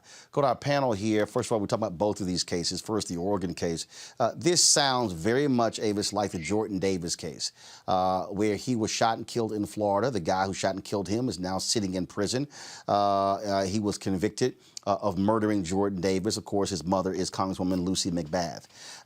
And so, I mean, this over loud music. So you mean to tell me that now an argument over loud music is worth you killing somebody? This is what we deal with. And frankly, putting these 2 together, Avis, that's why that kid didn't stop. Frankly, you notice something in even that video there. The officers changed their attitude and they stopped kicking and beating the kid when that door opened. Yeah. So I'm a mother of 2 sons. My youngest son is also named Aiden. And I am completely, and I know Lucy McBeth, and she's a friend of mine.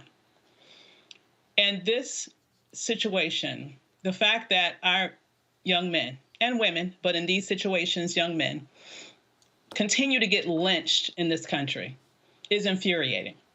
And I have to tell you, as a parent, seeing that last video that you just showed happening on my doorstep, I cannot imagine that happening on my doorstep, hearing my child, because you know, as a parent, you know your child scream.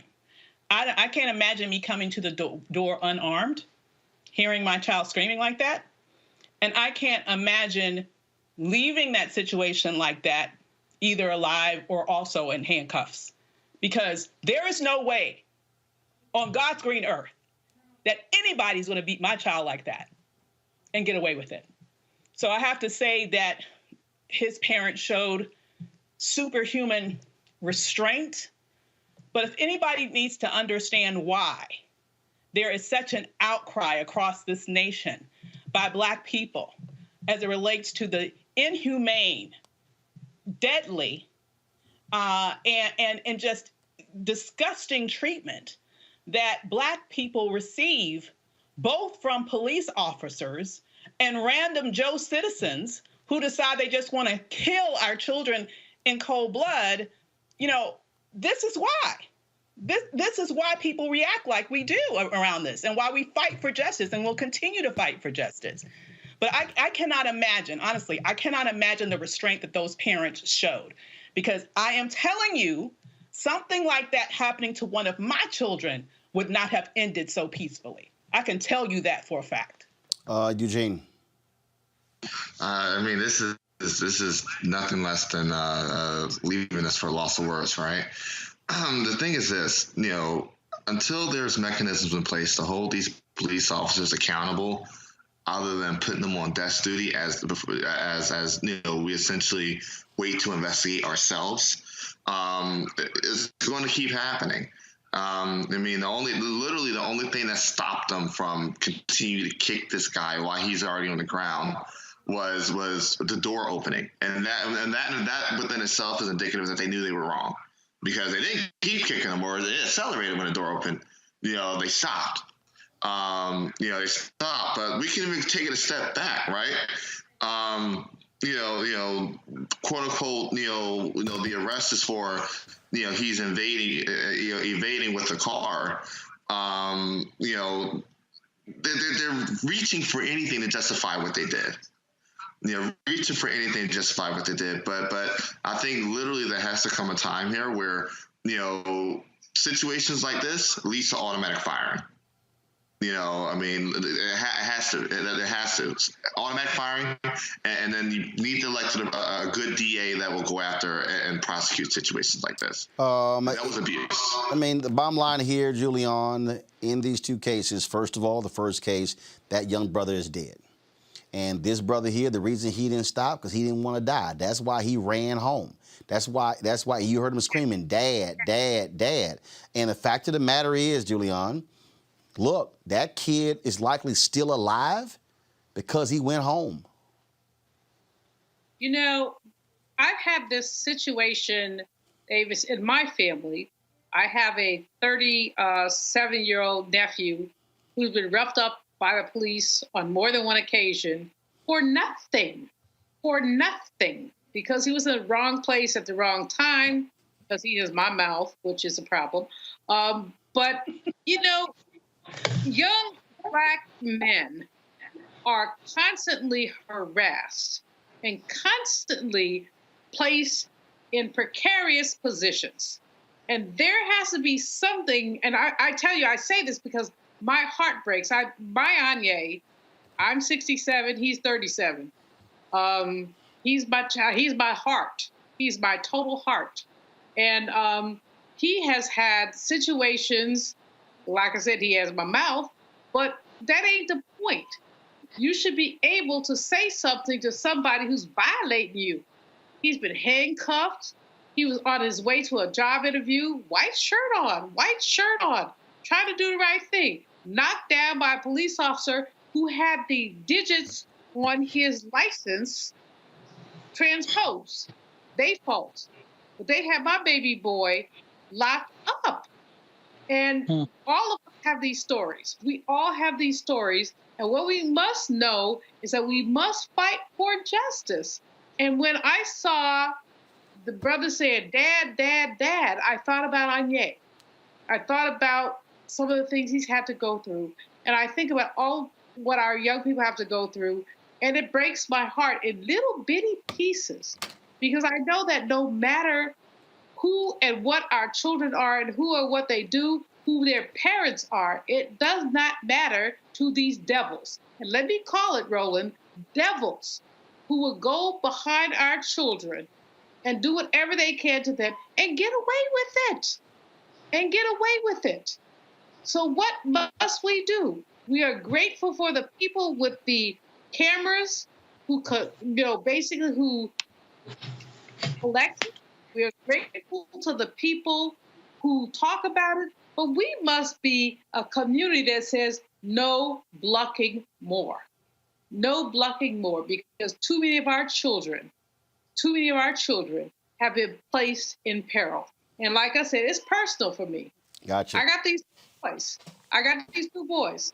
And if anything happened to either one of them, somebody going out. Totally understand, folks. Yesterday was the 44th birthday of Chadwick Boseman, the great actor. He passed away in August of colon cancer. Many people were paying tribute to him on social media yesterday. We live streamed a number of our interviews and specials that we did with Chadwick Boseman. Unbelievable brother.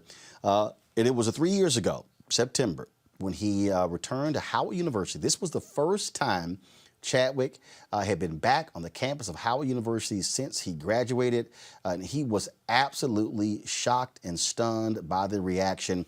Just wanted to share some of this with you. All right, fam. Next up, y'all have seen, who saw the movie House Party? Who saw Boomerang? Who saw that movie with the white boxer and Sam Jackson and the black boxer? That was like Mayweather, Conor McGregor. The Great White Hype. You've seen his brother's movie. You saw Django? He was a producer on Django. He is the visionary behind this project. He is the director. He's the producer. He's the HNIC. He is from St. Louis, graduate of Harvard. Put your hands together for Reggie Hudlin.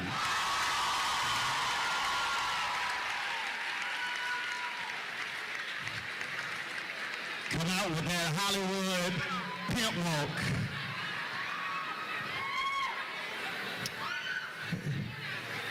The next person, you've seen this brother play Jackie Robinson.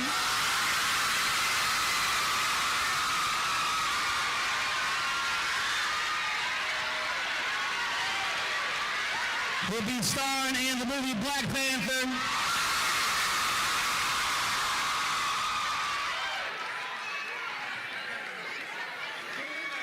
Unfortunately, he's not here. He has a video.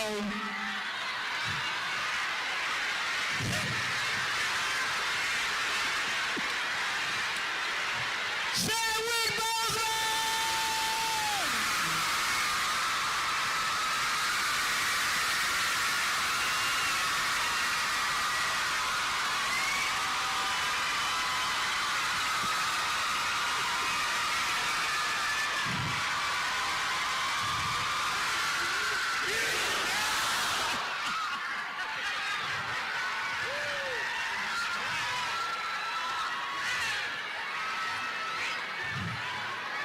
Man, these Negroes about to run out of here if I play the video.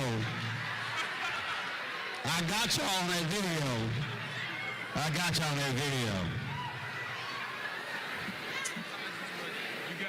First off, we were backstage, and every 5 minutes, y'all shouted, y'all were laughing, y'all reacted, and Ricky was like, "What are they doing?" I'm like, "Fool, they watching the movie." How'd y'all like Marshall?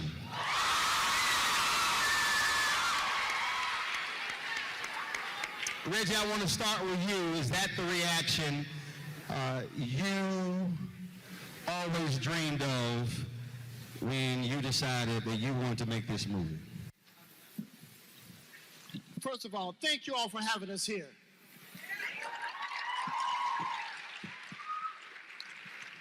And thank Howard for making great men like Thurgood Marshall and like Chadwick Boseman.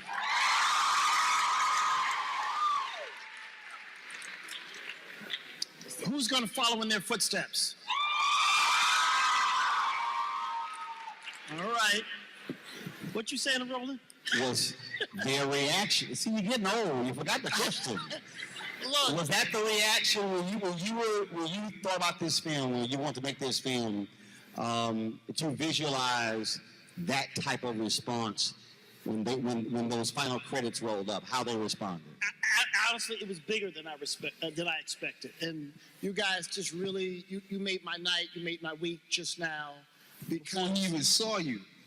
No, I mean, yeah, just your response to the movie, because you get it. You got it on every level, and I really appreciate you, and I'm grateful for the love, because you know you make a movie with blood. You know, you put your blood, sweat, and tears in it, and you put it out there, and you hope people respond to it the way you all did. So, look, as far as I'm concerned, I'm a success because of what just happened tonight. So thank you.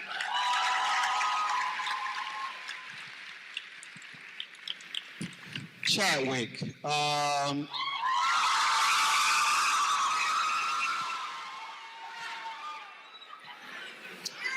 rumor has it in the Barack Obama movie, you're going to play Barack Obama too. I don't know if there's any more black historical figures you cannot play. James Brown, Jackie Robinson, you played a light-skinned Thurgood Marshall.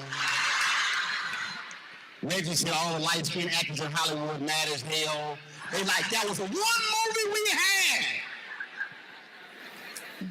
It's Reggie's fault. It's not my fault. They are mad. So, Taylor, talk about the fact that, again, if you take Jackie Robinson, you take James Brown, Thurgood Marshall is, and you'll be in Black Panther when he gets movies in 2018, but Thurgood Marshall is a real-life superhero. You know, I like to think about it in terms of how much work he had to do, especially at this time period in the NAACP, because he was the only attorney running around for them at that point. There wasn't a budget for, you know, a staff of attorneys.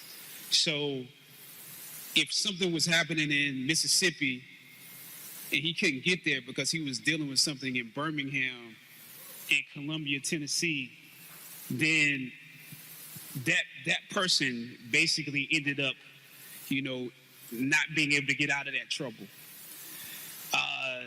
So he was dealing with the same thing superheroes deal with. How can I save as many people as possible from disaster? And that's a superhero concept. How do I deal with time and space in a way that is not actually human? It's superhuman. And so that's what Thurgood Marshall had to deal with in that time period. And of course, later on, he had a staff of attorneys. He had people working in different places. But he had to spearhead this essentially the legal aspect of the civil rights movement. Derek, when this movie opens up, one of the first things we see is that logo of the NAACP. And What's very interesting to me is when I talk to people, I was just slapping somebody on Twitter last week. It's a daily occurrence. And the brother's like, man, I don't want to hear anything about the NAACP. They're not doing anything. And then I began to talk about Reverend Dr. William Barber and what others are doing across this country. And I don't really think we look at a Thurgood Marshall in that sort of superhero way. But that's really when he came to town, black folks literally greeting him like when you're watching Batman or one of those movies, like, here comes this brother to save the day. Yeah, no, That's the reality of the NAACP today. The movie ended with a scene in Clarksdale, Mississippi. If you think about the NAACP and the work that Thurgood Marshall did, but the work that's going on now is in small towns and communities across the landscape. Just last week, Roland, we talked about a brother that was been in jail for 10 years without a hearing. Haven't been found guilty of anything, never had a hearing. It's the NAACP that's in Dothan, Alabama, supporting that case to get him out of jail because he's in pretrial detention. But also the work of Thurgood Marshall created a scenario where we elected a brother in Columbus, Mississippi to be a DA, and he released several people who had been sitting in jail without a hearing. One brother, 11 years without a trial. So the work of Thurgood Marshall then is still impacting us today as young people, as activists, as aspiring lawyers. We shouldn't run to where the lights are, because people see that problem in D.C. sometime or in the big cities. We have to go where the need is. And the need oftentimes is in rural, small communities across the landscape. This is the third Q&A. Go right ahead. This is the third Q&A I've done with Reggie, 2 with Chad, the first time with Derek. And so a lot of the questions we've gone over. Folks, if you want to actually see, if you want to catch that old Q&A, we restreamed over the weekend. All you got to do is simply go to our YouTube channel. Just type in Roland Martin, Chadwick Boseman, Howard, or Marshall, and you actually see that there were actually a couple that we did, and so you can check that out. And so, again, Chadwick was a phenomenal brother, and we did interviews with him for the movie 42, for Marshall as well. And so we have all of that content. And remember, we did a 3-hour tribute the Monday after he passed away in August. You can also go to our YouTube channel and check that out. We restreamed that over the weekend as well. So our of course, way to pay homage to him. So certainly prayers for his widow, for his parents, and his family as well. It's, of course, as many people, celebrated the 44th birthday yesterday of Chadwick Boseman. All right, folks, for black women, actually, we've come back for black women, the road to executive positions in corporate America. It's not always easy. Coming up next, we'll talk with a book author who has some tips for sisters when it comes to surviving and thriving in corporate America. That is next on Roland Martin Unfiltered. All right, so a lot of y'all are always asking me about some of the pocket squares that I wear. Now, Robert don't have one on. Now, I don't particularly like the white pocket squares. I don't like even the silk ones. And so I was reading GQ magazine a number of years ago, and I saw this guy who had this pocket square here, and it looks like a flower. This is called a shibori pocket square. This is how the Japanese manipulate the fabric to create this sort of flower effect. So I'm going to take it out and then place it in my hand so you see what it looks like. And I said, man, this is pretty cool. And so I tracked down, it took me a year to find a company that did it. And so they basically about 47 different colors. And so I love them because, again, as men, we don't have many accessories to wear, so we don't have many options. And so this is really a pretty cool pocket square. Now, what I love about this here is you saw when it's in the pocket, it gives you that flower effect like that. But if I wanted to also, because if I flip it and turn it over, it actually gives me a different type of texture.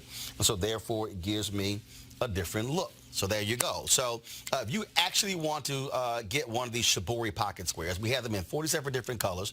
All you got to do is go to RolandSMartin.com/pocket squares. So it's RolandSMartin.com/pocket squares. All you got to do is go to my website, and you can actually get this. Now, for those of you who are members of our Bring the Funk fan club, there's a discount for you to get our pocket squares. That's why you also got to be a part of our Bring the Funk fan club.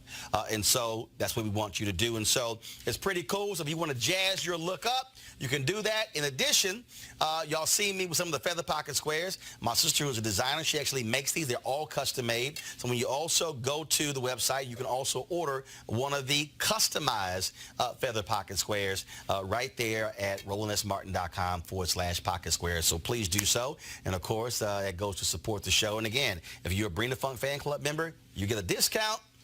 This is why you should join the fan club. All right, folks, how to survive and thrive in corporate America. That has always been a very difficult issue that African Americans have faced, especially black women as well.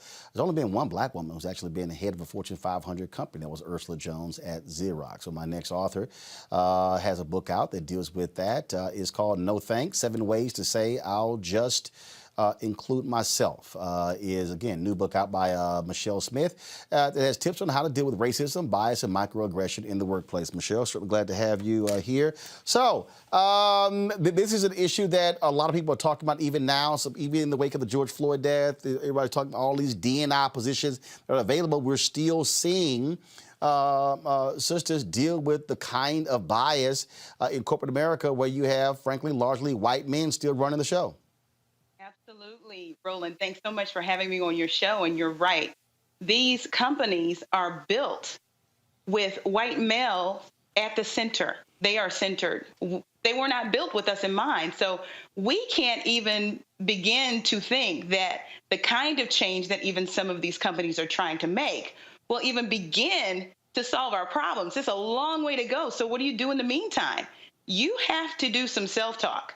And there are some sisters who have made it.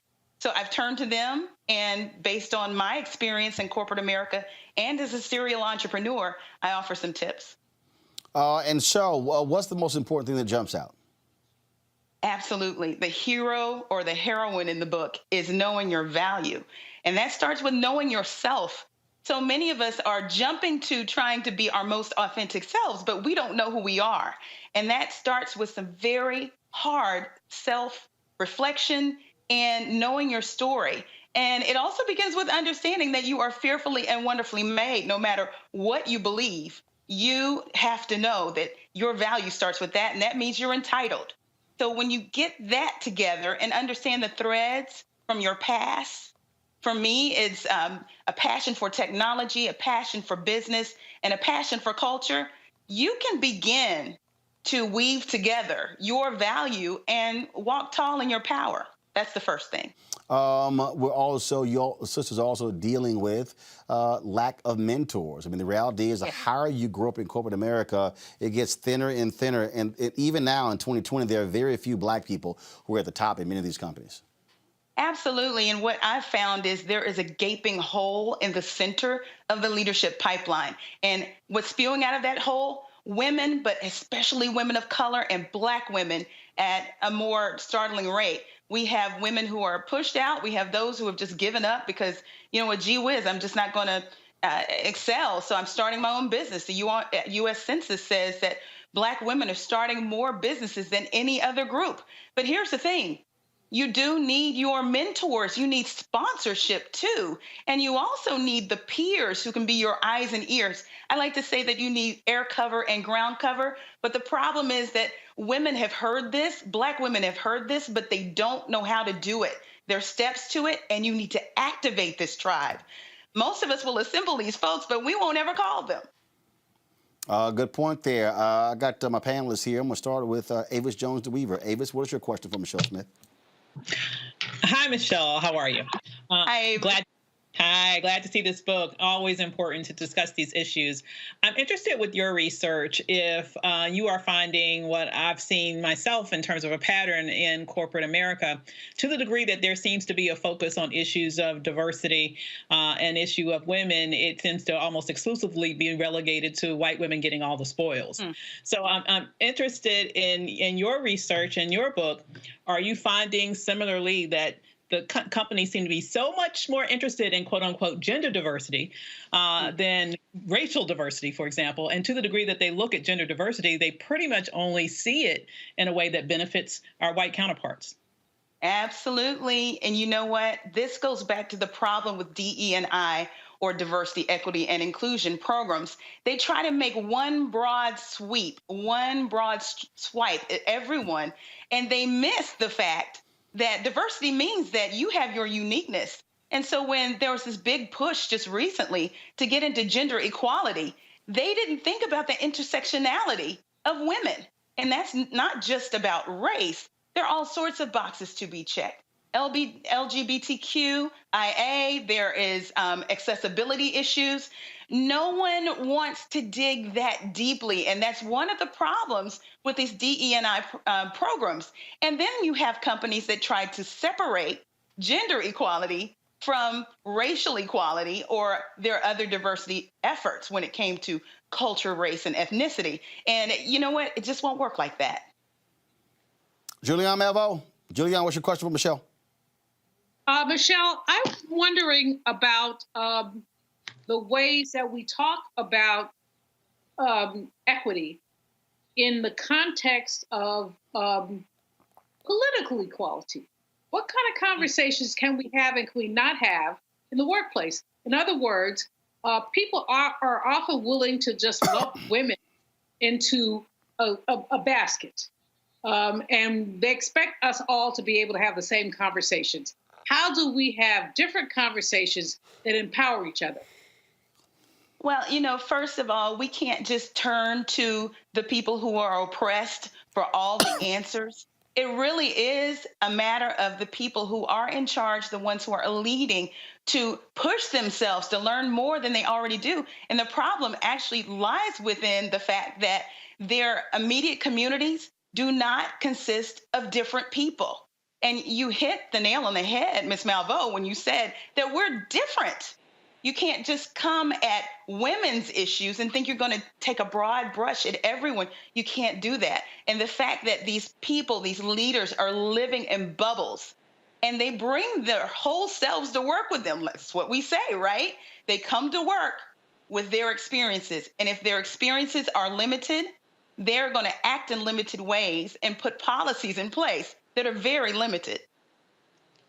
And Craig. And I agree with you. You can't expect the oppressed to have all the answers. So I guess my question is, how can Black men be an ally to Black women specifically in this space? I'm so glad you asked that. That's great. First of all, Black men need to understand there is a difference. And I think up until now, that we've been lumped together just as Black folks. And I understand it. Many of us have some of the same cultural background, but you know what? Just like Black folks, period, we are not a monolith. So there are some gender specific issues. We as double outsiders is what Catalyst called us, that we have as women that Black men can be on the lookout for. And I always like to say, when you see something, say something, because Black men actually do have this one little thing over us, and that's gender. And you can relate with white men in a way, it may be limited, but even a bit more than we can. Yeah, real limited. Yeah. Real limited. Limited. But it is there. It's very nuanced. So if you are in a meeting and you see that a woman is being mansplained or white-splained, it is up to you to speak up. And the book actually talks about how you need to speak up, even though you might decide that someone may call you angry or hard to work with. You've got to speak up. And the way you can do that is to build your confidence, leaning outside of that organization in order to lean into the organization. And that means you need to have multiple streams of income. You need to have more than one egg in the basket. You need to have other opportunities knocking on your door so that you can go into that situation and speak for the greater good and not fear for your livelihood. Also, I think it's important also, at the end of the day, we talk about being an ally, real simple. I mean, it's providing opportunities. I mean, the reality is recognized. It's very easy to see when something doesn't make any sense. And that is look, there have been times when, look, I remember whether it's this show, I had my TV One show, I would sit there, and actually when my TV One show, I had damn near all female staff, and I'll be sitting and looking at the show rundown, and I'm like, I'm the only one seeing mostly dudes. Yeah. And it was interesting, and I would go, and again, so when you're cognizant of that, because the reality is when you're black, you're trained to see everybody. You're trained to see, is it mostly men? Is it mostly women? Is it black people, white people, Latinos? You know what your place is, so it's not actually hard to see it. Somebody just has to be willing to actually say something and spot it. Well, and you know what, Roland, you bring up a great point, because there's a chapter in the book that looks at the layers of privilege.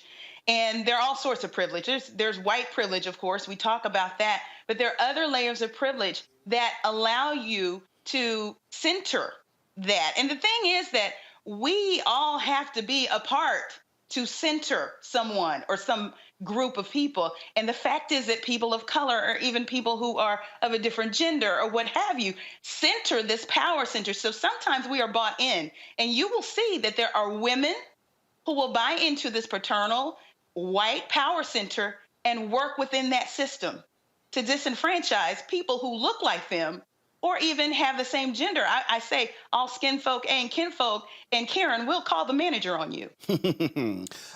Real damn quick. All right, folks, the book is, again, 7 ways to say no. I'll just include myself. It is a guide to rockstar leadership for women of color in the workplace by L. Michelle Smith. Michelle, we certainly appreciate it. Thank you so very much.